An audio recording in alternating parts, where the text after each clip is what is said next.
கிறிஸ்துவுக்குள் பிரியமான என் அன்பு சகோதர சகோதரிகளே, உங்கள் யாவருக்கும் மீட்பெரும் இரட்சகருமாகிய இயேசு கிறிஸ்துவின் இனிதான நாமத்தில் என் அன்பின் வாழ்த்துதலை கொண்டு வருகிறேன். கர்த்தர் உங்களை ஆசீர்வதிப்பாராக. அருமை ஆண்டவராகிய தேவன் கடந்த வாரம் முழுவதும் நம்மை கண்மணி போல பாதுகாத்து அருமையான புதிய வாரத்தில் இந்த உயிர்த்தெழுந்த ஞாயிறு ஆராதனையில் அவருடைய பரிசுத்த சன்னிதானத்தில் ஆராதிக்கிற துதிக்கிறேன் ஒரு பாக்கியத்தை கொடுத்திருக்கிறார். கர்த்தருக்கு நன்றி செலுத்துகிறேன். அருமையான இந்த இணையதளத்தின் மூலமாக மீண்டும் ஒரு விசை உங்களை சந்திப்பதிலும் ஆண்டவருடைய வார்த்தைகளை உங்கள் மத்தியிலே பகிர்ந்து கொள்வதிலும் மிகுந்த சந்தோஷம் அடைகிறேன். கர்த்தர் உங்களையும் உங்கள் குடும்பத்தையும் உங்கள் பிரயாசத்தையும் கர்த்தர் ஆசீர்வதிப்பாராக. ஒன்றுக்கும் கவலைப்படாதிருங்கள், தைரியமாயிருங்கள். கர்த்தர் நிச்சயமாகவே உங்களுக்கு சேமத்தையும் நன்மையும் கொடுப்பாராக. கர்த்தருடைய நாமத்திற்கு ஸ்தோத்திரம். அருமையான இந்த இணையதளத்தின் மூலமாக சற்று நேரம் ஆண்டவருடைய வார்த்தைகளை தியானிக்க போகிறோம். என்னோடு கூட பரிசுத்த வேதத்தினை திருப்பிக் கொள்ளுங்கள். எல்லோரும் வேதத்தை திருப்பிக் கொள்ளுங்கள். ஆதிகாம புஸ்தகம் 26ஆம் அதிகாரம் அதே வேத புத்தகத்திலே 13ஆம் வாக்கியத்தை வாசிக்க கேட்போம். ஆதிகாமம் 26ஆம் அதிகாரம் 13ஆம் வாக்கியத்தை வாசிக்க கேட்போம்.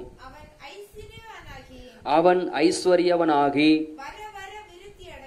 வர வர விருத்தி அடைந்து மகா பெரியவனானான். கர்த்தருடைய நாமத்திற்கு ஸ்தோத்திரம்.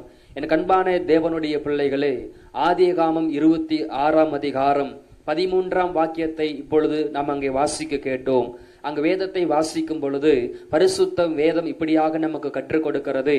ஈசாக்கு என்கிற தேவனுடைய மனிதன், ஈசாக்கு என்கிற ஒரு ஆண்டவருடைய பிள்ளை ஐஸ்வர்யவனாக மாறி நாளுக்கு நாள் விருத்தி அடைந்தான். நாளுக்கு நாள் அவன் பெரியவனானான் என்று வேதம் அழகாக கற்றுக் கொடுக்கிறது. அருமையான ஈசாக்கின் வாழ்க்கையிலிருந்து நாம் கற்றுக்கொள்ள வேண்டிய ஒரு காரியம் என்னவென்றால், இந்த ஈசாக்கு என்கிற தேவ மனிதனுடைய வாழ்க்கையிலே நாளுக்கு நாள் விருத்தி அடைகிற ஒரு அனுபவம். அதே போல தாவீதுடைய வாழ்க்கையிலும் கூட நாளுக்கு நாள் விருத்தி அடைகிற ஒரு அனுபவம்.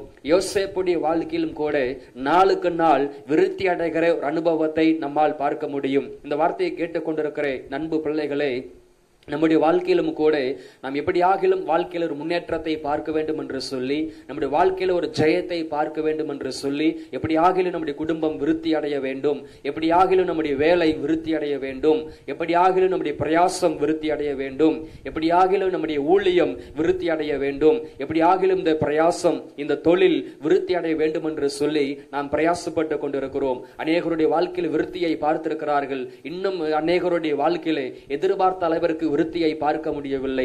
ஜெபித்த அளவிற்கு விருத்தியை பார்க்க முடியவில்லை. உபவாசம் எடுத்த அளவிற்கு விருத்தியை பார்க்க முடியவில்லை. வேதம் வாசித்த அளவிற்கு விருத்தியை பார்க்க முடியவில்லை.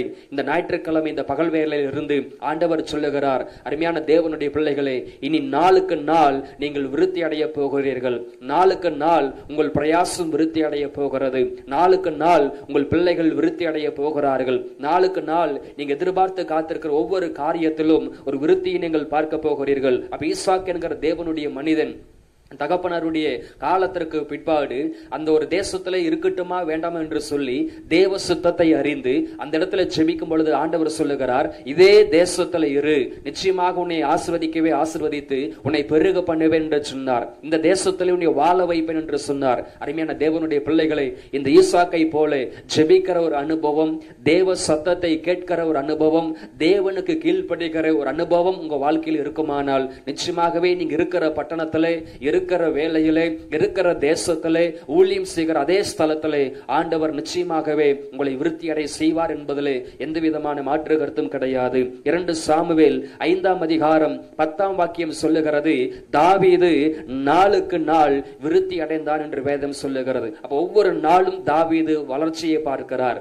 ஒவ்வொரு நாளும் தாவீது முன்னேற்றத்தை பார்க்கிறார். உபாகமம் 13ஆம் அதிகாரம் 18ஆம் வாக்கியம் சொல்லுகிறது, பிதாக்களுக்கு ஆணையிட்டபடி நீங்க உங்களை விருத்தி அடைய பண்ணுவார் என்று வேதம் சொல்லுகிறது. எனக்கு அன்பான தேவனுடைய பிள்ளைகளே, ஆண்டவர் உங்களுக்கு கொடுத்திருக்கிற வாக்கு தத்தங்கள் ஒருபோதும் பொய்க்காது. ஆண்டவர்கள் கொடுத்திருக்கிற தீர்க்க தரிசனங்கள் ஒருபோதும் அது பொய்யாய் போகாது.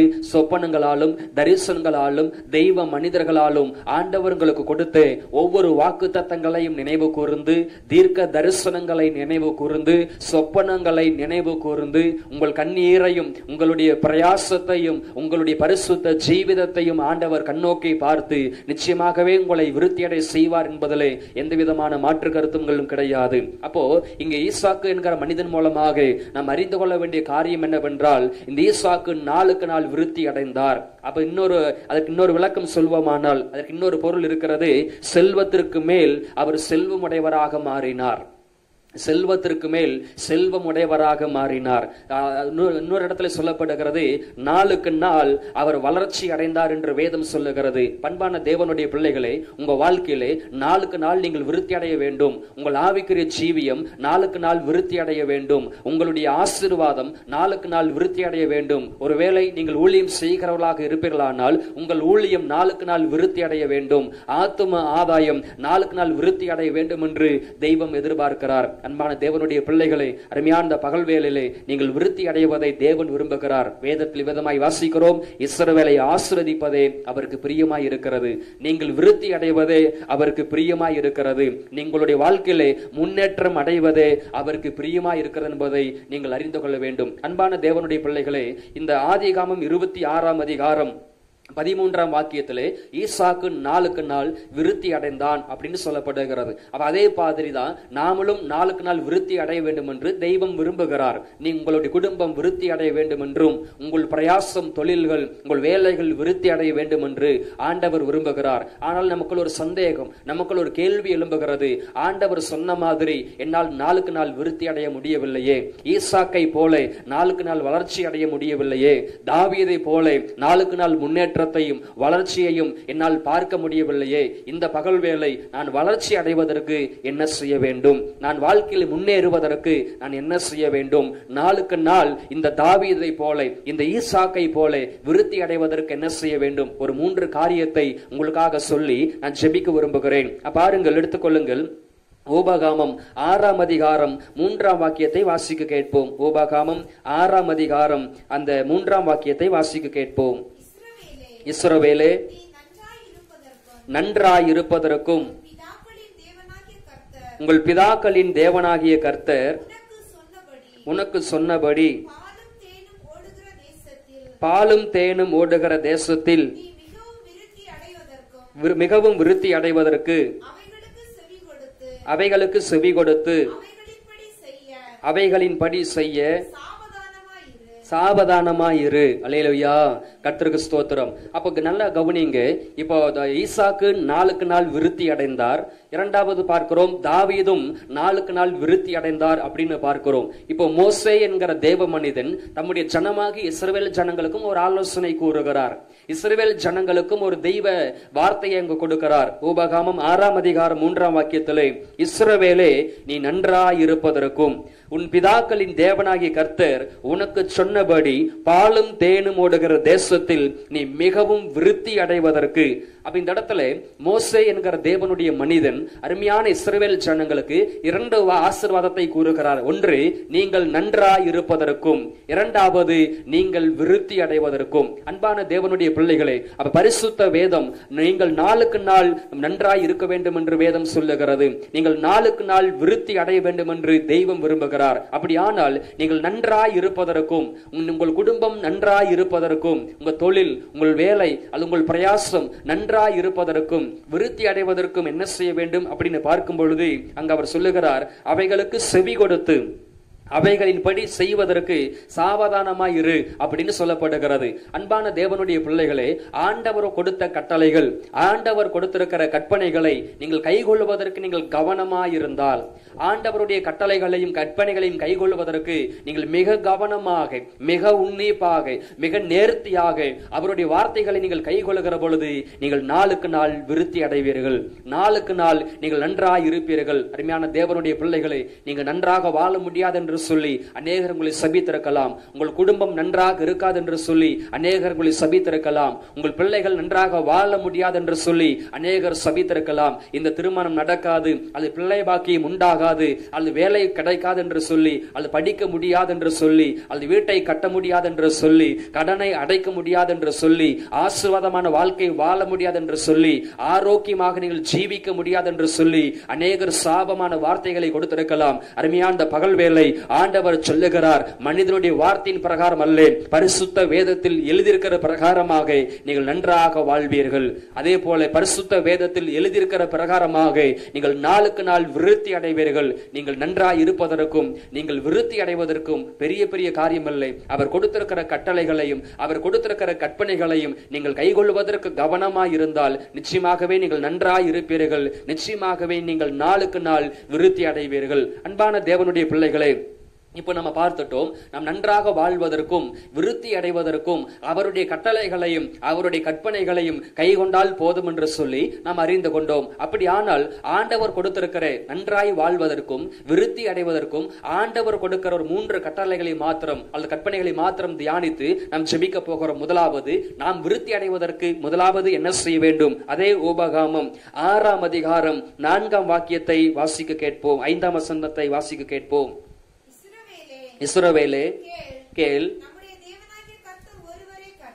தேவனாகிய கர்த்தர் ஒருவரே கர்த்தர். நீ உன் தேவனாகிய கர்த்தரிடத்தில் முழு இருதயத்தோடும் முழு ஆத்துமாவோடும் முழு பலத்தோடும் அன்பு கூர்வாயாக. அல்லேலூயா.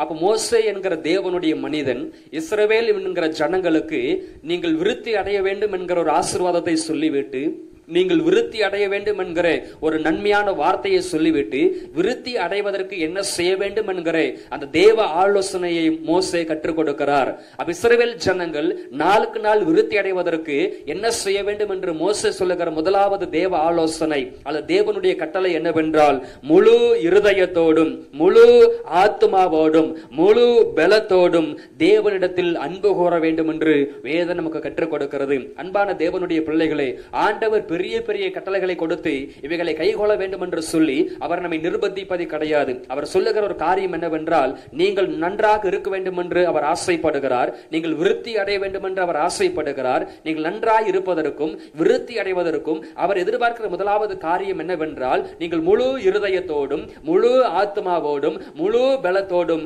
தேவனிடத்தில் அன்பு கூற வேண்டும் என்று அவர் எதிர்பார்க்கிறார். அன்பான தேவனுடைய பிள்ளைகளே, ஆண்டவராக இயேசு கிறிஸ்து 2000 ஆண்டுகளுக்கு முன்பதாக இந்த பூமியில் அவர் வந்து நம் மீது வைத்திருக்கிற அன்பின் நிமித்தமாக, நம் மீது வைத்திருக்கிற பாசத்தை நிமித்தமாக, நம் மீது வைத்திருக்கிற நேசத்தை நிமித்தமாக சிலுவை பாடுகளை அவர் ஏற்றுக்கொண்டார். வேதம் இவ்விதமாய் சொல்லுகிறது, அந்த ஒரே குமாரனை தந்தருளி இவ்வளவாய் அன்பு கூர்ந்தார் வேதம் சொல்லுகிறது. அப்ப உங்கள் மீதும் என் மீதும் ஆண்டவர் இவ்வளவாய் அன்பு வைத்து அவர் சிலுவை பாடுகளை சகித்திருக்கும் பொழுது, நம்முடைய பாவங்களை அவர் சுமந்திருக்கும் பொழுது, நம்முடைய அக்கிரமங்களை அவர் சுமந்து தீர்த்திருக்கும் பொழுது, அவர் இவ்வளவு பாசம் எவ்வளவு அன்பு மீது வைத்திருக்கும் பொழுது அந்த அன்பை நாம் திருப்பி செலுத்துவதிலே மிகவும் கவனமாய் இருக்க வேண்டும். இந்த வார்த்தையை கேட்டுக்கொண்டிருக்கிற என் அன்பு தேவனுடைய பிள்ளைகளே, ஆண்டவராக இயேசு கிறிஸ்துவை சொந்த இரட்சகராக ஏற்றுக்கொண்ட அந்த காலகட்டத்திலே அதிகமான அன்பு இருந்தது, அதிகமான பாசம் இருந்தது, அதிகமான நேசம் இருந்தது. ஆனால் நாளுக்கு நாள் ஆண்டவர் மீது அன்பு அநேகருடைய வாழ்க்கையில் குறைந்து வருகிறது. வேதத்தின் மீது இருந்த அன்பு குறைந்து வருகிறது. ஜெபத்தில் இருந்த அன்பு குறைந்து வருகிறது. அதே போல பரிசுத்தத்தில் இருந்த அன்பு குறைந்து வருகிறது. தேவ ஜனங்களிடமிருந்து நாளுக்கு நாள் அன்பு குறைந்து வருகிறது. அதனால ஆண்டவர் சொன்னார், உன் பேரில் எனக்கு ஒரு குறை உண்டு, ஆதியிலே இருந்த அன்பை விட்டாய் என்கிற ஒரு குறை உன்னிடத்தில் உண்டு என்று ஆண்டவர் சொன்னார். அன்பான தேவனுடைய பிள்ளைகளே, அப்ப இஸ்ரவேல் ஜனங்களுக்கு ஆண்டவர் கொடுத்த மிக முக்கியமான ஒரு கட்டளை என்னவென்றால், நீங்கள் விருத்தி அடைவதற்கு என்னிடத்தில் அன்பு கூற வேண்டும் என்று தேவன் சொன்னார். நீங்கள் விருத்தி அடைவதற்கு முழு பலத்தோடும் முழு ஆத்மாவோடும் முழு பலத்தோடும் என்னிடத்தில் அன்பு கூற வேண்டும் என்று ஆண்டவர் சொன்னார். அன்பான தேவனுடைய பிள்ளைகளே, 2 எஜமானனுக்கு நம்மால் வேலை செய்ய முடியாது. உலகத்தை நேசித்தால் நீங்கள் தேவனை பகைக்க வேண்டியது இருக்கும். தேவனை நேசித்தால் உலகத்தை நீங்கள் பகைக்க வேண்டியதா இருக்கும். உலக சிநேகம் தேவனுக்கு பகையா இருக்கிறது. அன்பான தேவனுடைய பிள்ளைகளே, ஒருவேளை நீங்கள் விருத்தி அடைய விரும்பினால் தேவனிடத்தில் அன்பு கூறுங்கள். நீங்கள் நன்றாக வாழ விரும்பினால், உங்களுக்காக ரத்தம் சிந்தினேன், உங்களுக்காக சிலுவை பாடுகளை ஏற்றுக்கொண்டு உங்களுக்காக முழு ரத்தத்தையும் சிந்தினேன் அந்த தெய்வ தெய்வத்தை நோக்கி நீங்கள் அன்பு செலுத்துகிற பொழுது நிச்சயமாகவே நீங்கள் விருத்தி அடைவீர்கள். அன்பான தேவனுடைய பிள்ளைகளை, நீங்கள் விருத்தி அடைவதற்காக உலக அன்பை எதிர்பார்க்கிறீங்க. உலகத்தில் அநேகருடைய பாசத்தை எதிர்பார்க்கிறீங்க. அநேகர் உங்களை கைவிட்டு விட்டார்கள். உலக அன்பு ஒருபோதும் நமக்கு நிலைத்திருக்காது. உலக அன்பு ஒருபோதும் நமக்கு விருத்தியை கொண்டு வராது. உலக அன்பு ஒருபோதும் நமக்கு முன்னேற்றத்தை கொண்டு வராது. ஆனா தேவனுடைய அன்பு நிச்சயமாக உங்களை உயர்த்தும். ரோமர் 5ஆம் அதிகாரம் 5ஆம் வசனத்தை வாசித்து பாருங்கள். தேவனுடைய அன்பு பூரணமாய் உங்களுக்குள் ஊற்றப்பட்டிருக்கிறபடியால் அந்த அன்பு ஒருபோதும் உங்களை வெட்கப்படுத்தாது என்று வேதம் சொல்லுகிறது. தேவனிடத்தில் அன்பு கோருகிற ஒரு மனிதன் கெட்டு போவதற்கு வாய்ப்பே கிடையாது. தேவனிடத்தில் அன்பு கோருகிற ஒரு மனிதன் நஷ்டம் அடைவதற்கு வாய்ப்பு கிடையாது. தேவனிடத்தில் அன்பு கோருகிற ஒரு மனிதன் நிச்சயமாக இழந்து போவதற்கு வாய்ப்பே கிடையாது. காரணம், யோபு தேவனிடத்தில் அதிகமாக அன்பு கூர்ந்தபடியால் இரட்டத்தனையான ஆசீர்வாதங்களை அவர் பெற்றுக் கொண்டார். முன்னிலைமையை விட பின்னிலைமை அதிகமாக இருந்தது. அருமையான இந்த வார்த்தைகளை கேட்டுக்கொண்டிருக்கிற அன்பு பிள்ளைகளே, உங்க வாழ்க்கையில இழப்புகளும் நஷ்டங்களையும் அதிகமாக சந்தித்திருக்கிறீங்களா? அநேக போராட்டங்களை சந்தித்து வருகிறீர்களா? முன்னேற்றத்தை உங்களால் பார்க்க முடியவில்லையா? முழங்கால் படிட்டு ஜெபம் பண்ண ஆரம்பிங்க. ஆண்டவரே, உலகத்தை நேசிக்க ஆரம்பித்து விட்டேன். இனிமேல் உம்மிடத்தில் அதிகமாக அன்பு செலுத்த போகிறேன். உம்மீது நான் பாசம் காண்பிக்க போகிறேன் என்று சொல்லி தேவ சமூகத்தில் அன்பு கூறும் பொழுது, ஒவ்வொரு நாளும் நாளுக்கு நாள் அவர் மீது அன்பு பெறுகிற பொழுது நீங்கள் விருத்தி அடைவீர்கள். பேதுருவை பார்த்து ஆண்டவர் கேட்டார், பேதுருவே, நீ என்னை நேசிக்கிறாயா? நீ என்னிடத்தில் அன்பா இருக்கிறாயா என்று ஆண்டவர் கேட்ட பொழுது, ஆண்டவரே, நீர் அதை அறிவீர். இதே வார்த்தையை நம்மிடத்தில் ஆண்டவர் கேட்டால், உங்கள் பெயரை சொல்லி நீ என்னிடத்தில் அன்பா இருக்கிறாயா அப்படி என்று ஆண்டவர் கேட்பாரானால் நம்மால் என்ன பதில் சொல்ல முடியும்? ஆண்டவரே, அதை நீர் அறிவீர் என்று சொல்ல முடியுமா? அதிகமான பாசம் உன் மீது வைத்திருக்கிறேன், அதிகமான அன்பு உன் மீது வைத்திருக்கிறேன் என்று நம்மால் சொல்ல முடியுமா? சிந்தித்து பாருங்கள். யாத்திரையாகமம் 20ஆம் அதிகாரம் 6ஆம் வசனம் சொல்லு, அன்பு கூறுபவர்களுக்கு 1000 தலைமுறைக்கு இரக்கம் செய்கிறவராய் இருக்கிறார். அன்பான தேவனுடைய பிள்ளைகளே, நீங்க தேவனுடைய சமூகத்தில் அன்பு கூறும் பொழுது, உங்களுக்காக ரத்தம் சிந்தினே அந்த இயேசுவினிடத்தில் அன்பு கூறும் பொழுது நீங்கள் விருத்தி அடைவது மாத்திரமல்ல, 1000 தலைமுறைக்கு அவர் இரக்கம் செய்கிற தேவனாய் இருக்கிறார். உங்கள் சந்ததிக்கு அவர் இரக்கம் செய்கிறவராய் இருக்கிறார். உங்கள் பிள்ளைகளுக்கு அவர் இரக்கம் செய்கிறவராய் இருக்கிறார். உபாகமம் 7ஆம் அதிகாரம் 9ஆம் வாக்கியம் சொல்லுகிறது, அன்பு கூறுகிறவர்களுக்கு உடன்படிக்கையும் தயவையும் அவர் வைத்து போகிறார் என்று வேதம் சொல்லுகிறது. நீங்கள் அவரிடத்தில் அன்பு கூறும் பொழுது அவர் உங்களோடு செய்த உடன்படிக்கையை அவர் நினைத்தருளுகிறார். அவரிடத்தில் அன்பு கூறும் பொழுது உங்கள் மீது அதிகமான தயவு, அதிகமான பாசத்தை ஆண்டவர் வைக்கிறார். இஸ்ரவேல் ஜனங்களுடைய வாழ்க்கையை நாம் ஆராய்ந்து பார்ப்போமானால் எந்த அளவுக்கு தேவ சமூகத்தில் அதிகமான அன்பு கூறுவார்களோ அப்பெல்லாம் ஆண்டவர் உடன்படிக்கையை நினைத்தருளுவார். அதிகமான தயவை வைப்பார், அதிகமான பாசத்தை வைப்பார். இன்றைக்கு இஸ்ரவேல் ஜனங்கள் அவரை நேசிக்காமல் உலகத்தை நேசிக்கிறாங்களோ அன்றைக்கு தான் அவங்க வாழ்க்கையில இழப்புகளும் நஷ்டங்களும் வர ஆரம்பித்தது. அதே போல சங்கீதங்களின் புஸ்தகம் 31ஆம் சங்கீதம் 23ஆம் வாக்கியத்தை வாசிக்கும் பொழுது, அங்கு அன்பு கூறுகிறவர்களுக்கு பூரணமாய் பலனளிப்பார். அருமையான தேவனுடைய பிள்ளைகளே, ஜெபத்திற்கு பதில் கிடைக்கவில்லையா? கண்ணீருக்கு பதில் கிடைக்கவில்லையா? பிரயாசத்திற்கு பலன் கிடைக்கவில்லையா? தேவனிடத்தில் அன்பு கூறுங்கள், பரிசுத்த வேதத்திலே அன்பு கூறுங்கள், வசனத்தின் இடத்திலே அன்பு கூறுங்கள். அந்த தேவனிடத்தில் அன்பு கூறுகிற பிள்ளைகளுக்கு அவர் பூரணமாய் பலனளிப்பார் என்று வேதம் கற்றுக் கொடுக்கிறது. 97ஆம் சங்கீதம் 10ஆம் வாக்கியம் சொல்லுகிறது, அன்பு கூறுகிற பிள்ளைகளை துன்மார்க்கரின் கைகளுக்கு ஆண்டவர் தப்புவிப்பார். ஒருவேளை மாந்திரிகமோ பிள்ளை சுனியமோ செய்வினைகளோ மனுஷிக பொறாமைகளோ வான்கண்களோ அல்லது மனித சதித்திட்டங்களோ அல்லது சூழ்ச்சிகளோ அல்லது நய வஞ்சகங்களோ ஒருவேளை வேடனுடைய கண்ணிகளோ பாலாக்கும் கொள்ளை நோய்களோ அது எதுவாக இருந்தாலும் சரி, அன்பு கூறுகிற பிள்ளைகளை தேவன் தப்புவிப்பார். அன்பு கூறுகிற பிள்ளைகளை தேவன் விடுவிப்பார். உலகமே உங்களுக்கு விரோதமாக எழும்பி வந்தாலும் அன்பு கூறுகிற பிள்ளைகளை ஒருவனாலும் அசைக்க முடியாது. அன்பு கூறுகிற பிள்ளைகளை தேவன் தப்புவிக்கிறவராய் இருக்கிறார். அன்பு கூர்ந்த தானியேலை ஆண்டவர் தப்புவித்தார். நீங்கள் விடுவித்தாலும் சரி, விடுவிக்காமற் போனாலும் சரி, நாங்கள் இதை புட்சலை வணங்க மாட்டோம் என்று சொல்லி எந்த அளவுக்கு ஷாத்ராக், மேஷக், ஆபேத்நேகோ என்கிற 3 பேரும் தேவனிடத்தில் அதிகமாய் அன்பு கூர்ந்தாரோ ஆண்டவர் அவர்களை தப்புவித்தார். துன்மார்க்கரின் கைகளுக்கு உங்களை தப்புவிப்பார். உங்களை அநேகர் பழிவாங்க துடிக்கிறார்களா? ஆண்டவர் உங்களை தப்புவிப்பார். தேவ சமூகத்தில் அன்பு கூறுங்கள். ரோமர் 8ஆம் அதிகாரம் 28ஆம் வசனத்தை வாசிக்கும் பொழுது, அன்பு கூறுபவர்களுக்கு சகலமும் நன்மைக்கு ஏதுவாகவே நடக்கிறது. அன்பான தேவனுடைய பிள்ளைகளே, ஒருவேளை உங்க வாழ்க்கையிலே அநேக இழப்புகள், நஷ்டங்கள், வேதனைகள், துன்பங்கள் வந்திருக்கலாம். ஒன்றுக்கு நீங்கள் கவலைப்படாதீர்கள். எப்படி யோபுடைய வாழ்க்கையிலே அந்த எல்லாமே நன்மைக்கு ஏதுவாக மாறியதோ, உங்க வாழ்க்கையிலே நடந்த எல்லா கசப்புகளையும் ஆண்டவர் நன்மைக்கு ஏதுவாக மாற பண்ணுவார். எல்லா தீமைகளையும் நன்மைக்கு ஏதுவாக மாற பண்ணுவார். உங்களுடைய அந்த கண்ணீரை ஆண்டவர் ஆழ்ந்த களிப்பாக மாற பண்ணுவார். உங்கள் புலம்பலை ஆண்டவர் களிப்பாக மாற பண்ணுவார். அப்ப முதலாவது, நீங்கள் நாளுக்கு நாள் விருத்தி அடைய வேண்டும் என்றால் நீங்கள் தேவனிடத்தில் அன்பு கூற வேண்டும் என்று வேதம் நமக்கு கற்றுக் கொடுக்கிறது. நீங்கள் நாளுக்கு நாள் விருத்தி அடைவதற்கு தேவனிடத்தில் அன்பு கூற வேண்டும் என்று தெய்வ மனிதனாகி மோசே அவர்கள் நமக்கு கற்றுக் கொடுக்கிறார். இது முதலாவது காரியம். இரண்டாவதாக, நாம் நாளுக்கு நாள் விருத்தி அடைவதற்கு என்ன செய்ய வேண்டும், நாளுக்கு நாள் நாம் நன்றாக இருப்பதற்கு நாம் என்ன செய்ய வேண்டும் என்று நாம் வாசிக்க போகிறோம். அதே உபாகமம் 6ஆம் அதிகாரம் 12ஆம் வாக்கியத்தை வாசிக்க கேட்போம்.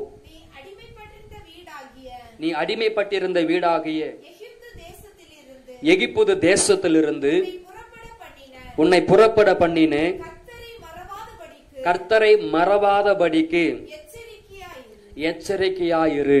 அன்பான தேவனுடைய பிள்ளைகளை, அப்ப நாம் விருத்தி அடைவதற்கு இரண்டாவது என்ன செய்ய வேண்டும்? நாம் விருத்தி அடைவதற்கு வேதம் இரண்டாவது என்ன கற்றுக் கொடுக்கிறது?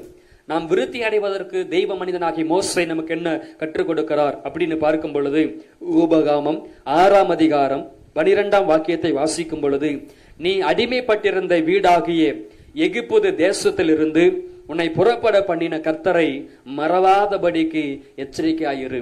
அன்பான தேவனுடைய பிள்ளைகளே, இந்த இஸ்ரவேல் என்கிற ஜனங்கள் எகிப்து தேசத்தில் 430 ஆண்டுகளுக்கு மேலாக அடிமைகளாக வாழ்கிறார்கள். ஆண்டவர் அவர்கள் மீது பாசத்தையும் அன்பையும் வெளிப்படுத்தி மோசே என்கிற தேவ மனிதன் மூலமாக அவர்கள் எகிப்திலிருந்து தேவன் கொண்டு வருகிறார். அடிமையின் வீடாகிய எகிப்து தேசத்திலிருந்து ஆண்டவர் வெளியே கொண்டு வருகிறார். அந்த இஸ்ரவேல் ஜனங்களுக்குள்ளே ஒரு சுபாவம் இருந்தது. இஸ்ரவேல் ஜனங்களுக்குள்ளே ஒரு பழக்கம் இருந்தது. ஆண்டவர் செய்த அற்புதங்களையும் ஆண்டவர் செய்த அடையாளங்களையும் ஆண்டவருடைய மகத்துவங்களையும் அடிக்கடிக்கு அவங்க மறந்து போகிறவர்களா இருந்தாங்க. எவ்வளவோ அற்புதங்களை கண்ணார பார்த்தார்கள், எவ்வளவோ அடையாளங்களை கண்ணார பார்த்தார்கள். அற்புதம் நடக்கும்பொழுது மிக சந்தோஷமாக இருப்பாங்க. அந்நாள் அடைவிலே சீக்கிரமா அந்த அற்புதத்தையும் சீக்கிரமா அந்த அடையாளத்தையும் அவர்கள் மறந்து போவார்கள். இந்த இஸ்ரவேல் ஜனங்களுடைய இந்த சுபாவத்தை அறிந்து கொண்ட மோசே அந்த ஜனங்களுக்கு கொடுக்கிற இரண்டாவது வார்த்தை என்னவென்றால், அடிமை தேசத்திலிருந்து அடிமை வீட்டிலிருந்து எகிப்து தேசத்திலிருந்து உங்களை புறப்பட பண்ணினே தேவனாகிய கர்த்தரை மறவாதபடிக்கு எச்சரிக்கையாயிருங்கள் என்று மோசே எச்சரித்தார். அருமையான வார்த்தையை கேட்டுக்கொண்டிருக்கிற தேவனுடைய பிள்ளைகளே, நீங்கள் நாளுக்கு நாள் விருத்தி அடைய வேண்டுமானால், உங்கள் குடும்பம் விருத்தி அடைய வேண்டுமானால், உங்கள் தொழில், உங்கள் வேலை, உங்கள் பிரயாசம் விருத்தி அடைய வேண்டுமானால், நீங்க செய்ய வேண்டிய இரண்டாவது காரியம், உங்களை ரட்சித்த தெய்வத்தை மறக்க கூடாது. உங்களை அபிஷேகம் பண்ணின தெய்வத்தை நீங்கள் மறக்க கூடாது. ரட்சிக்கப்படுவதற்கு முன்னாடி இருந்த வாழ்க்கையை, கடந்த காலத்தை நீங்கள் திரும்பி பாருங்கள். எப்படிப்பட்ட சூழ்நிலையில் இருந்தீங்க, எப்படிப்பட்ட இக்காட்டான காலத்துல வாழ்ந்தீங்க, ஆண்டவர் எப்படியெல்லாம் உங்களை தப்பு வைத்தார், ஆண்டவர் எப்படியெல்லாம் உங்களை விடுவித்தார், எவ்வளவு நேர்த்திய ரட்சிப்புகள் கொண்டு வந்தார், எவ்வளவு நேர்த்திய ஆலயத்திற்குள் உங்களை கொண்டு வந்தார், உங்களை அபிஷேகத்தினால் அலங்கரித்தார், இன்னைக்கு வசனத்தினால் உங்களை அலங்கரித்தார், இன்னைக்கு ராஜா மாதிரி ஆண்டவர் உங்களை உயர்த்திருக்கிறார். எத்தனையோ சதுரலுக்கு முன்பதாக ஆண்டவர் உங்களை மேன்மைப்படுத்தியிருக்கிறார். உங்களால் வாழவே முடியாது, உங்களால் ஜெயிக்கவே முடியாது என்று சவால் விட்டு அநேகருக்கு முன்பதாக தெய்வம் உங்களை உயர்த்திருக்கிறார். ஆனா நாளடைவிலே நாம் நாளுக்கு நாள் கர்த்தரை மறந்து போகிறோம். கர்த்தரை மறந்து போகிறோம். ஒரு வசனத்தை வாசிக்க கேட்போம். 106ஆம் சங்கீதம் 13ஆம் வாக்கியத்தை வாசிக்க கேட்போம். ஆனாலும்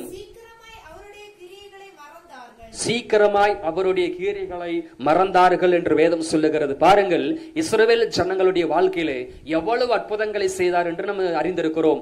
வனாந்தரத்தில் எவ்வளவு அற்புதங்கள், செங்கடலை பிளந்தார், யோர்தானை பிளந்தார், காடைகளை கொடுத்தார், மன்னாவை கொடுத்தார், எவ்வளவோ அற்புதங்களை செய்தார்.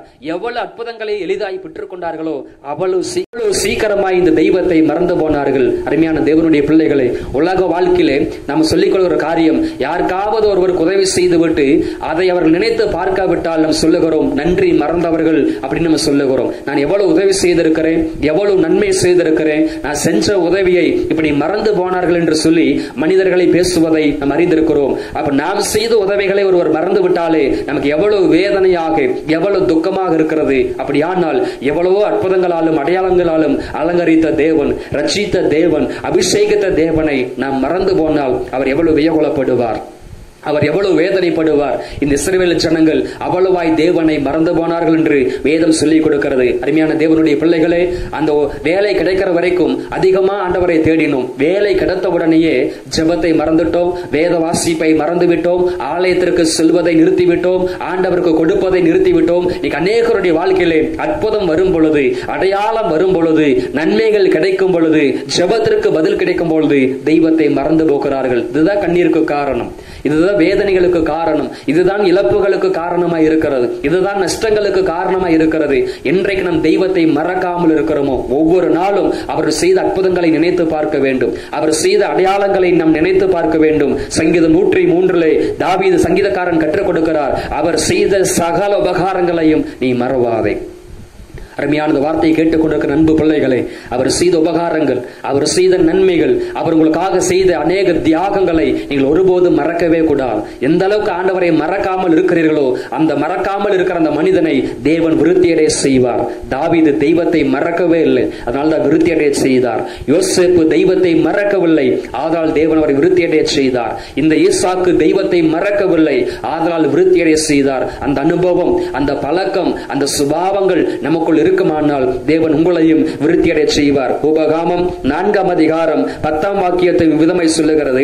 உபகாமம் 4 10 வாக்கியத்தை வாசிக்கும் பொழுது, காரியங்களை ஆண்டவர் கொடுத்த கட்டளைகள், அவர் கொடுத்த கற்பனைகள், அந்த காரியங்களை மறவாதபடி நீங்கள் இருக்கும்படி ஜீவனுள்ள நாள் எல்லாம் உங்கள் ஆத்துமாக்களை காத்துக்கொள்ள வேண்டும். அன்பான தேவனுடைய பிள்ளைகளை, நீங்க உயிரோடு இருக்கிற வரைக்கும் இந்த தெய்வத்தை நீங்கள் மறக்க கூடாது.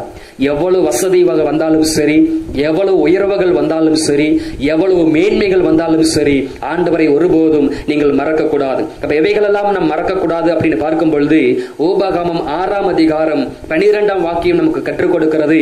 அவர் நம்மீது வைத்த அன்பை, அவர் நம்மீது வைத்த பாசத்தை ஒருபோதும் மறக்க கூடாது. சிலுவையிலே அவர் எவ்வளவு பாடுகளை நமக்காக அனுபவித்தார் என்பதை ஒருபோதும் நாம் மறக்கவே கூடாது. சங்கீதங்களின் புஸ்தகம் 103 சங்கீதம் 2 வாக்கியம் சொல்லுகிறது, அவர் செய்த சகல உபகாரங்களையும் நன்மைகளையும் நாம் மறக்கவே கூடாது. உன்னத பாட்டு 1 4 வாக்கியம் சொல்லுகிறது, கர்த்தருடைய நேசத்தை நாம் ஒருபோதும் மறக்க கூடாது. இந்த உலகம் நம்மை நேசிப்பதற்கு முன்பதாகவே ஆண்டவர் நம்மை நேசித்தார். எத்தனையோ பேர் நம்மை நேசிப்பதை நிறுத்தி விட்டார்கள், எவ்வளவோ பேர் நம் மீது வைத்திருந்த பாசத்தை நிறுத்தி விட்டார்கள். ஆனால் ஆண்டவருடைய நேசம், ஆண்டவருடைய பாசத்தை நீங்கள் ஒருபோதும் மறக்கவே கூடாது. உபகாமம் 4 23 சொல்லுகிறது, அவர் உங்களோடு செய்து கொண்ட உடன்படிக்கையை நீங்கள் மறக்க கூடாது.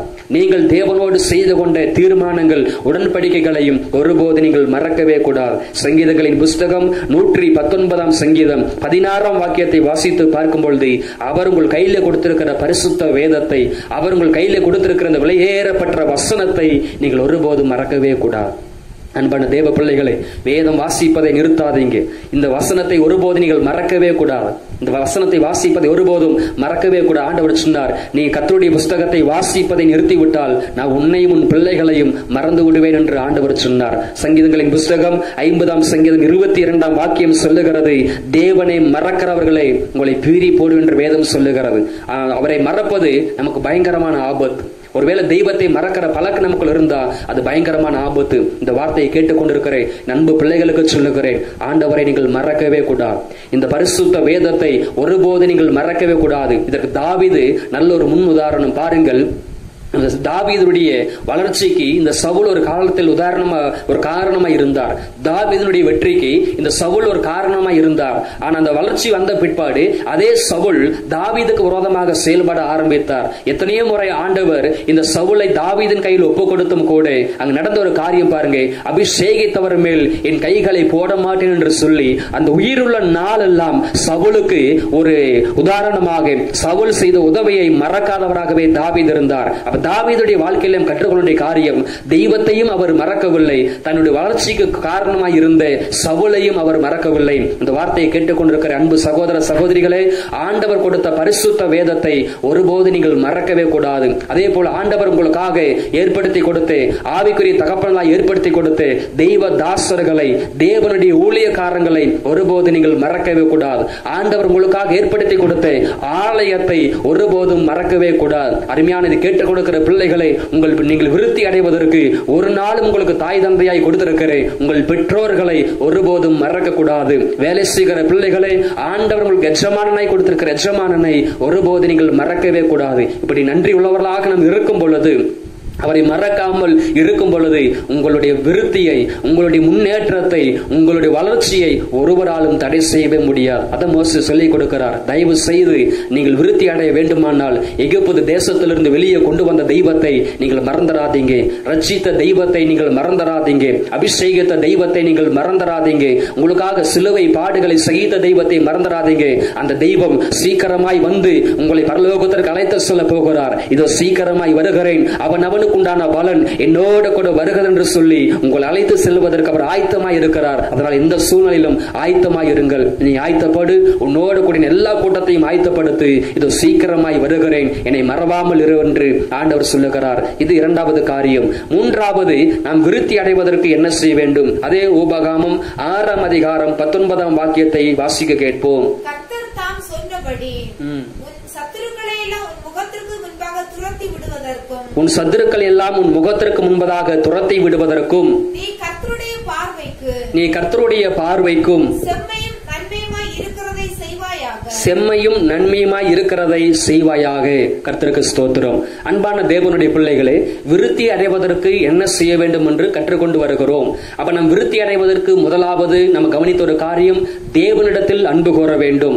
இரண்டாவது, விருத்தி அடைவதற்கு நம்மை ரட்சித்த, அபிஷேகத்தை, வழிநடத்தின தெய்வத்தை மறக்கக்கூடாது என்று அறிந்து கொண்டோம். மூன்றாவது, தேவ மனிதனாகிய மோசே இஸ்ரவேல் ஜனங்களுக்கு விருத்தி அடைவதற்கு கற்றுக் கொடுக்கும் பொழுது மூன்றாவது ஒரு வார்த்தையை சொல்லிக் கொடுக்கிறார். கர்த்தர் தம் சொன்னபடி உங்கள் சத்துருக்கள் எல்லாம் உங்கள் முகத்திற்கு முன்பதாக துரத்தி விடுவதற்கும் நீ கர்த்தருடைய பார்வைக்கு செம்மையாயும் நன்மையுமாய் இருக்கிறதை செய்வாயாக. அப்ப மூன்றாவது, கர்த்தரின் பார்வையிலே செம்மையும் நன்மையாய் இருக்கிறவைகளை செய்ய வேண்டும். கர்த்தருடைய பார்வைக்கு நீங்கள் செம்மையானதை செய்ய வேண்டும். கர்த்தருடைய பார்வைக்கு நன்மையானதை செய்ய வேண்டும். அருமையான தேவனுடைய பிள்ளைகளே, அப்ப ஆண்டவருடைய பார்வையிலே நன்மையானவைகளும் இருக்கிறது, ஆண்டவருடைய பார்வைக்கு பொல்லாப்பானவைகளும் இருக்கிறது. அருமையான தேவனுடைய பிள்ளைகளே, அந்த ரட்சிக்கப்பட்ட புதிதிலே, தெய்வத்தை சொந்த ரட்சகராக ஏற்றுக்கொண்ட புதிதிலே பைபிள் என்ன சொல்லுகிறதோ அதற்கு அப்படியே கீழ்ப்படுகிறோம். ஊழியர்கள் என்ன சொல்லுகிறார்களோ அதற்கு அப்படியே கீழ்ப்படுகிறோம். ஐயோ, வேதத்திற்கு மீறி நான் செயல்பட மாட்டேன், ஊழியக்காரங்களுக்கு மீறி நான் செயல்பட மாட்டேன் என்று சொல்லி ஆரம்ப காலத்திலே செம்மையானவைகளை செய்கிறோம், நன்மையானவைகளை செய்கிறோம். ஆனால் நாளடைவிலே நடக்கிற ஒரு காரியம் என்னவென்று சொன்னால், வேதத்திற்கு விரோதமாக, வசனத்திற்கு விரோதமாக செயல்பட ஆரம்பிக்கிறோம். தேவ தாசர்கள் சொல்லுகிற வார்த்தைகளை மீறி நாம் செயல்பட ஆரம்பிக்கிறோம். என்றைக்கு நம்ம வேதத்திற்கு முரண்பாடான காரியங்கள், தெய்வ தாசர்கள் சொல்லுகிற காரியங்களுக்கு விரோதமான காரியங்கள், ஆவியானவருடைய சத்தத்திற்கு விரோதமான காரியங்களை செய்ய ஆரம்பிக்கிறோமோ அப்பவே நாம் அறிந்து கொள்ள வேண்டும், கர்த்தருடைய பார்வையிலே பொல்லாப்பானவைகளை செய்து கொண்டிருக்கிறோம். கர்த்தருடைய பார்வையிலே நாம் தீமையானவைகளை செய்து கொண்டிருக்கிறோம். அருமையான தேவனுடைய பிள்ளைகளை, இந்த இஸ்ரவேல் ஜனங்கள் அடிக்கடிக்கு பொல்லாப்பானை செய்து வாசிக்கிறோம். ராஜாக்களின் காலத்திலே, நியாயாதிபதிகள் காலத்திலே, தீர்க்கதரிசிகளுடைய காலத்திலே இந்த இஸ்ரவேல் ஜனங்கள் மூலமா நாம் அநேக முறை நாம் அறிந்துள்ள காரியம், அடிக்கடிக்கு இவர்கள் பொல்லாப்பானை செய்தார்கள்.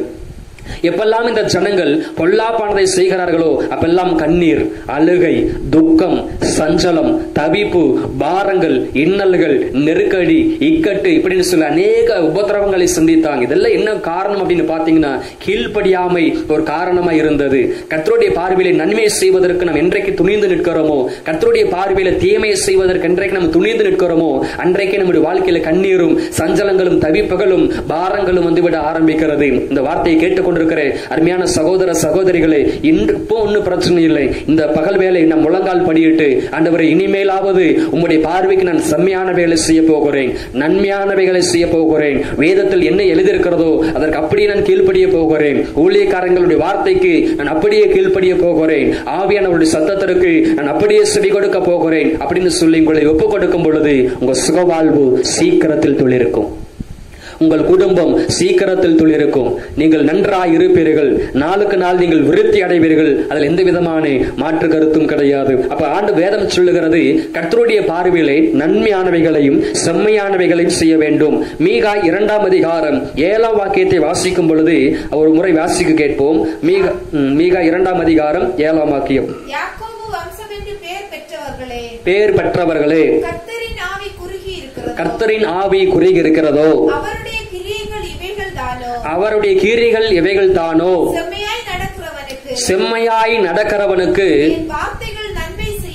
என் வார்த்தைகள் நன்மை செய்யாதோ. நம்ம ஒரு அறிந்து கொள்ள வேண்டிய ஒரு காரியம் என்னவென்றால், அநேகர் சொல்லுகிற காரியம் எனக்கெல்லாம் அற்புதம் நடக்காது, எனக்கெல்லாம் அடையாளங்கள் நடக்காது, என் சிபத்திற்கெல்லாம் பதில் கிடைக்காது. அநேகருடைய வார்த்தையிலே அவிசுவாசத்தை பார்க்கிறோம். எனக்கெல்லாம் இது நிகழாது, ஆண்டவர் என்னை கைவிட்டு விட்டார் என்று சொல்லி அநேக அவிசுவாசமான வார்த்தைகளை கேட்கிறோம். அந்த மீகா 2ஆம் அதிகாரம் 7ஆம் வாக்கியத்தில் சொல்லுகிறார், நீ என் பார்வைக்கு செம்மையானவைகளை செய்தால், நீ என் பார்வைக்கு நன்மையானவைகளை செய்தால் என் வார்த்தை உனக்கு கிரியை செய்யாதோ, என் வார்த்தை உனக்கு அற்புதம் செய்யாதோ அப்படின்னு ஆண்டவர் கேட்கிறார். அப்ப யார் செம்மையாய் நடந்து கொள்கிறார்களோ, யார் அவருடைய பார்வையிலே நன்மையானவைகளை செய்கிறார்கள், அவர்களுக்கு இந்த வார்த்தை நிச்சயமாகவே கிரியைகளை செய்யும்.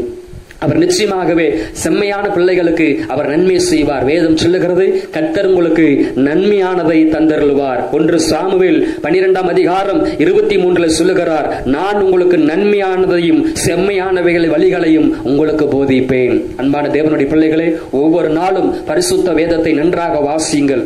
எது நன்மையோ, எது செம்மையாய் தோன்றுகிறதோ அவைகளை செய்யுங்க. வேதம் என்ன சொல்லுகிறதோ அவைகளை செய்யுங்க. கர்த்தருடைய வழிகளிலே நீங்க நடக்க ஆரம்பிங்க. வழி இதுவே, இதில் நடங்கள் என்கிற சத்தத்தை கேட்க ஆரம்பிங்க. அப்படி அவருடைய வார்த்தையின் பிரகாரம் நடக்க ஆரம்பிக்கும் பொழுது ஆண்டவர் உங்களை விருத்தியடை செய்வார். 2 பேதுரு 2ஆம் அதிகாரம் 15ஆம் வாக்கியத்தை வாசிக்கும் பொழுது ஒரு முறை வாசிக்க கேட்போம். 2 பேதுரு 2ஆம் அதிகாரம் 15ஆம் வாக்கியம். செம்மையான வழியை விட்டு தப்பி நடந்து பிலேயோமின் வழிகளை பின்பற்றி போனவர்கள் அநீதியான கூலியை விரும்பி அக்கிரமத்தின் நிமித்தம் கடிந்து கொள்ளப்பட்டான். அன்பான தேவனுடைய பிள்ளைகளே, இந்த பிலேயோம் என்கிற தேவனுடைய மனுஷன், தேவனுடைய மனிதர், தேவனுடைய ஊழியத்தை செய்தவர். இவர் தீர்க்கதரிசியாக செயல்பட்டவர். இவர் வாயை திறந்து ஒருவரை சபித்தால் அவர் சபிக்கப்பட்டவராகவும், ஆசீர்வதித்தால் ஆசீர்வதிக்கப்பட்டவராக இருக்கத்தக்கதானே விசேஷித்த கிருபை பெற்றவராக இருந்தார். அதே பிள்ளையோ நடந்த ஒரு காரியம் பாருங்க, செம்மையான வழிகளை விட்டு ஒரு ஊழியக்காரனாக இருந்து கொண்டு, ஒரு தீர்க்கதரிசியாக இருந்து கொண்டு, கிருபையில இருந்த காலத்தில் இருந்து கொண்டு இப்ப என்ன செய்கிறார் பாருங்க, செம்மையான வழியை அவர் விட்டு விட்டு இப்ப என்ன செய்கிறாரா, அநீதியான கூலிக்கு அவர் ஆசைப்பட்டு அக்கிரமத்தின் நிமித்தம் அவர் கடிந்து கொண்டார். அந்த காணிக்கை கொடுக்கிற என்று சொன்னதற்காக, பொருள் கொடுக்கிற என்று சொன்னதற்காக பாலாக்கு ஆள் அனுப்பின பொழுது இஸ்ரவேலை ஆசிர்வதிக்க விருப்பம் என்று சொன்ன அந்த ஜனங்களை சபிப்பதற்காக அவர் முற்பட்டு வந்தார். அப்ப பிலேயோமின் வழிகளை ஆண்டவர் விரும்பவில்லை. பிள்ளையோ கர்த்தருடைய பார்வைக்கு செம்மையானவைகளை செய்யவில்லை. பிள்ளையோ கர்த்தருடைய பார்வைக்கு நன்மையானவைகளை செய்யவில்லை. ஆண்டவர் இஸ்ரவேலை ஆசீர்வதிப்பதே பிரியமாக வைத்திருக்கும் பொழுது இவர் சபிக்க முற்படுகிறார். இவர் ஆண்டவருடைய சித்தத்திற்கு விரோதமாக நிற்க ஆரம்பிக்கிறார். அநீதியான கூலியை பெற விரும்பினார். அதனால் தேவனால் அவர் கடிந்து கொள்ளப்பட்டார். அருமையான தேவனுடைய பிள்ளைகளே, ஒருபோதும் இந்த பிள்ளையோ போல பணத்திற்காக, பொருளுக்காக, உலகத்திற்காக, ஆசை இச்சைகளுக்காக ஒருபோதும் தவறான வழியில் போகவே கூடாது.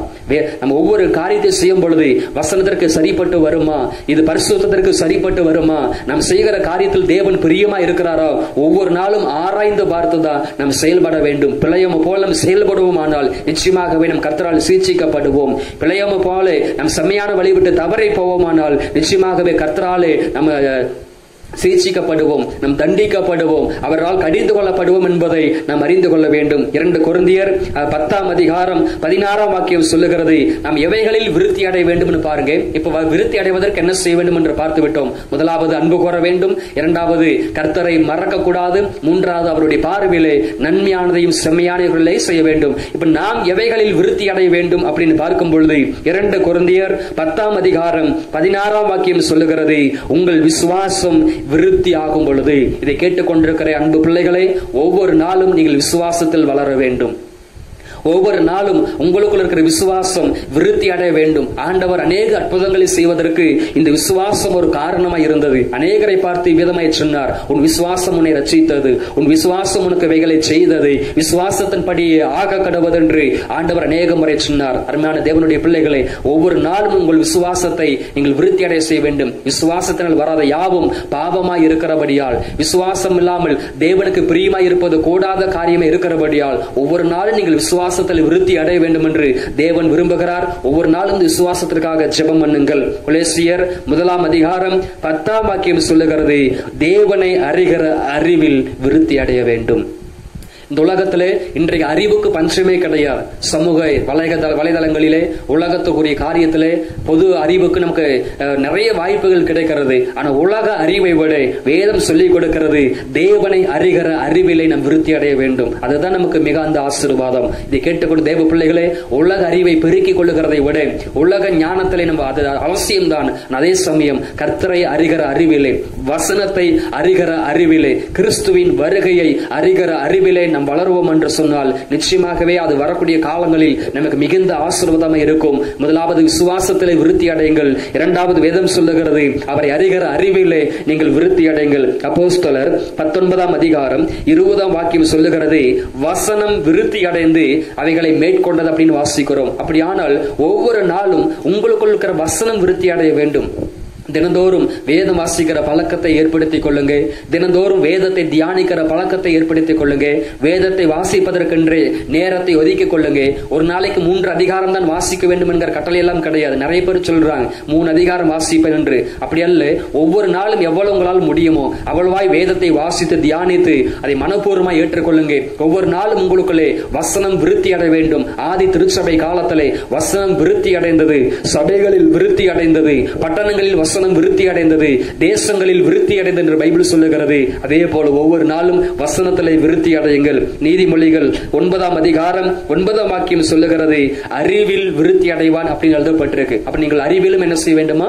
விருத்தி அடைய வேண்டும். இப்படி ஒவ்வொரு நாளும் நீங்கள் விருத்தி அடைகிற பொழுது கர்த்தர் நிச்சயமாக உங்களை ஆசீர்வதிப்பார். அருமையான தேவனுடைய பிள்ளைகளே, அப்ப ஈசாக்கு ஐஸ்வர்யனாக மாறி அவன் நாளுக்கு நாள் விருத்தி அடைந்து மகா பெரியவனானான் அப்படின்னு சொல்லப்படுகிறது. அதே போல் நாம் விருத்தி அடைவதற்கு என்ன செய்ய வேண்டும்? தேவனிடத்தில் முதலாவது அன்பு கூற வேண்டும். இரண்டாவது, நம்மை வழிநடத்தின ரட்சித்த அபிஷேகத்தை தெய்வத்தை நாம் மறக்க கூடாது. மூன்றாவது, நாம் அறிந்து கொண்டோம் கர்த்தருடைய பார்வைக்கு நன்மையாய் இருக்கிறவைகளை, செம்மையாய் இருக்கிறவைகளை நாம் செய்ய வேண்டும். இந்த 3 காரியத்தை செய்வதற்கு இந்த வேலை நீங்கள் ஒப்புக் கொடுப்பீர்கள் என்று சொன்னால் நிச்சயமாகவே ஆண்டவர் உங்களை விருத்தி அடைய செய்வார். நிச்சயமாகவே நீங்கள் விருத்தி அடைவீர்கள். நாளுக்கு நாள் முன்னேற்றம் அடைவீர்கள். இருக்கிற இடத்துல முழங்கால் படிட்டு ஜெபம் ஆரம்பிங்க. உங்களுக்காக ஜெபிக்க விரும்புகிறேன். Praise the Lord. ஆண்டவரே உமக்கு ஸ்தோத்திரம் அப்பா. ஹல்லேலூயா. எங்களை அளவுக்கு அதிகமாய் நேசிக்கிறேன் எங்கள் பரலோக தகப்பனே, ஆசீர்வதிக்கப்பட்டதானே அருமையான இந்த பகல் வேலைக்காக நன்றி செலுத்துகிறோம். ஆண்டவரே, ஈசாக்கு என்கிற தேவனுடைய மனிதன் ஐஸ்வர்யனாகி நாளுக்கு நாள் விருத்தி அடைந்து மகா பெரியவனானான் என்று வேதத்தில் வாசிக்கிறோம். அந்த ஈசாக்கை போல நாங்கள் நாளுக்கு நாள் விருத்தி அடைவதற்கு என்ன செய்ய வேண்டும் என்று சொல்லி ஓபகாமம் புஸ்தகத்திலிருந்து 3 காரியத்தை நாங்கள் அறிந்து கொண்டோம். முதலாவது, முழு பலத்தோடும் முழு உள்ளத்தோடும் ஆத்மாவோடும் நாங்கள் தேவனிடத்தில் அன்பு கூற வேண்டும் என்று அறிந்து கொண்டோம். ஆண்டவர், ஒருவேளை இதுவரைக்கும் உம்மை விட்டு நாங்கள் தூர போயிருந்தாலும் கூட ஆண்டவரே, நீ நேசிக்கிற ஒரு அனுபவத்தை தாரும் ஆண்டவரே. உம்மிடத்தில் நாங்கள் அன்பு கூறுவோம் ஆண்டவரே. வசனத்தில் அன்பு கூறுவோம் அப்பா. ஆண்டவரே, உம்முடைய பாடுகளிலே அப்ப நாங்கள் நினைத்து நாங்கள் அன்பு கூறுவோம். உம்மை நேசிக்கிற ஒரு பழக்கத்தை எங்களுக்கு தாரும் ஆண்டவரே. அப்பா, யாரெல்லாம் இந்த வார்த்தையை கேட்டாங்களோ ஒவ்வொரு பிள்ளைகளுக்குள்ளும் கிறிஸ்துவின் அன்பு ஊற்றப்படுவதாக உம்மை நேசிக்கிற இருதயத்தை தாரும் ஆண்டவரே. இரண்டாவதாக, ஆண்டவரே, அடிமை தேசத்திலிருந்து எகிப்தின் வீட்டிலிருந்து விடுவித்த தெய்வத்தை மறவாதபடி எச்சரிக்கையார் என்ற வார்த்தை கேட்பே. அப்ப ரட்சித்தவரை, அபிஷேகித்தவரை, அழைத்தவரை ஒருபோது மறக்க கூடாது. ஒருவேளை உடைய அற்புதங்களை நீங்கள் மறந்திருந்தால் மன்னியும், அடையாளங்களை மறந்திருந்தால் மன்னியும், அதிசயங்களை மறந்திருந்தால் மன்னியும், சிலுவை பாடுகளை நாங்கள் மறந்திருந்தால் மன்னியும். ஒருவேளை இதுவரைக்கும் நாங்கள் மறந்திருந்தாலும் இன்றைக்கு நாங்கள் மீண்டும் இடத்தில் திரும்புகிறோம் ஆண்டவரே. எரேமியா 4 அதிகாரம் முதல்ல வாசிக்கிறோம், மனம் திரும்புகிறதா இருந்தால் என்னிடத்திற்கு திரும்புங்கள் என்று ஆண்டவர் சொல்லுகிறார். இதை கேட்டுக்கொண்டிருக்கிற தேவ பிள்ளைகளே, ஆண்டவரிடத்திலே மனம் திரும்புங்கள். இன்றைக்கு அவரை மறக்காதபடி ஒப்புக் கொடுங்க. சொல்லுங்க, ஆண்டவரே, வேதத்தை நான் மறக்க மாட்டேன். ஆண்டவரே ஸ்தோத்திரம். ரட்சித்தவரை மறக்க மாட்டேன். அப்ப ஊழியக்காரங்களை மறக்க மாட்டோம். ஆண்டவரே, எங்கள் பெற்றோர்களை நாங்கள் மறக்க மாட்டோம். எங்களுக்கு வேலை கொடுத்த எஜமானனை நாங்கள் மறக்க மாட்டோம். ஹல்லேலூயா. வாழ்க்கைக்கு எதெல்லாம் தேவையோ அவைகளை மறக்க மாட்டோம் என்று சொல்லி தேவனுடைய சமூகத்திலே ஒரு தீர்மானம் எடுங்க. தேவ சமூகத்திலே தேவனோடு ஒப்புரவாகுங்கள். ஹல்லேலூயா. மூன்றாவதாக, ஆண்டவரே, நமக்கு நன்மையானவைகளை செய்வதற்கு எங்களுக்கு உதவி செய்யுங்கப்பா. இந்த வார்த்தையை கேட்கிற ஒவ்வொரு பிள்ளைகளுக்கும் தாண்டவரே நன்மை செய்வதற்கு கற்றுத்தாரும் ஆண்டவரே. செம்மையானவைகளை செய்வதற்கு கற்றுத்தாரும் அப்பா. அநீதியான கூலிக்கு ஆசைப்பட்டு தேவனால் கடிந்து கொள்ளப்பட்ட பிள்ளையோமை போல நாங்கள் இருக்கக்கூடாது ஆண்டவரே. உம்முடைய பார்வையிலே ஆண்டவரே நாங்கள் செம்மையானவைகளை செய்வதற்கு உதவி செய்யுங்க. இதை கேட்டுக்கொண்டு ஒவ்வொரு பிள்ளைகளை ஆசீர்வதையும் நாளுக்கு நாள் விருத்தி அடையட்டும் ஆண்டவரே. குடும்பங்கள் விருத்தி அடையட்டும், சபைகள் ஊழியங்கள் விருத்தி அடையட்டும். வியாதியோடும் பலவீனத்தோடு இருக்கிற பிள்ளைகளை தேவன் ஆரோக்கியத்தையும் சௌக்கியத்தையும் கொடுத்து ஆசீர்வதிங்கப்பா. கடனோடு இருக்கிற பிள்ளைகளுக்கு எல்லா கடனை அடைப்பதற்கு தேவன் உதவி செய்வீராக. திருமணம் நடக்காத பிள்ளைகளுக்கு இயேசுவின் நாமத்தில் திருமணம் நடக்கட்டும். பிள்ளை பாக்கியம் இல்லாத பிள்ளைகளுக்கு இயேசுவின் நாமத்தில் பிள்ளை பாக்கியம் உண்டாவதாக. வீட்டை கட்ட முடியாமல் கஷ்டப்படுகிற பிள்ளைகளுக்கு இயேசுவின் நாமத்தில் ஒரு வீட்டை கட்ட தேவன் உதவி செய்வீராக. தேசத்தில் இயல்பு நிலைமை திரும்பட்டும். ஜனங்களுக்கு இயல்பு நிலைமை திரும்பட்டும். இந்த தேசத்தில் இருக்கிற கொள்ளை நோய்கள் முற்றிலும் அழிக்கப்படட்டும். எங்க தேசத்திற்கு ஒரு சேமத்தை தாரும் ஆண்டவரே. எங்க தேசத்தின் மக்களுக்கு ஒரு சேமத்தை தாரும் ஆண்டவரே. நாங்கள் விருத்தி அடைய ஆண்டவர் உதவி செய்யும் அப்பா. விசேஷித்த விதமா எங்கள் மவுண்ட் கார்மேல் பிரேயர் அசெம்பிளி அன்றைய ஜனங்களுக்காக எங்கள் திருச்சபை மக்களுக்காக செபிக்கிறோம். எங்கள் சபை எங்கள் ஊழியத்தை ஆசீர்வதியும். எங்கள் திருச்சபை மக்கள் குடும்பங்களை ஆசீர்வதியும். எல்லா தேவைகளையும் சந்தியும். வியாதி பலவீனம் சுகவீனம் இல்லாமல் கண்மணி போல நீர் பாதுகாத்துக் கொள்வீராக. எங்கள் திருச்சபை மக்கள் விருத்தி அடைய, இந்த வார்த்தையை கேட்கிற ஒவ்வொரு பிள்ளைகளும் விருத்தி அடைய பட்சபாதம் இல்லாத தேவன், பட்சபாதம் இல்லாமல் தேவன் ஆசீர்வதிப்பீராக. எல்லா ஜனங்களையும் ஆசீர்வதி பொறுப்படுத்திக் கொள்ளும். பெரிய காரியங்களை செய்தருளும். இயேசுவின் நாமத்தில் ஜெபிக்கிறோம் எங்கள் ஜீவனில் நல்ல பிதாவே. ஆமேன், ஆமேன். கிறிஸ்துவுக்குள் பிரியமானவர்களே, இந்த வார்த்தைகளின் பிரகாரமா கர்த்தர் உங்களை ஆசீர்வதிப்பாராக. God bless you.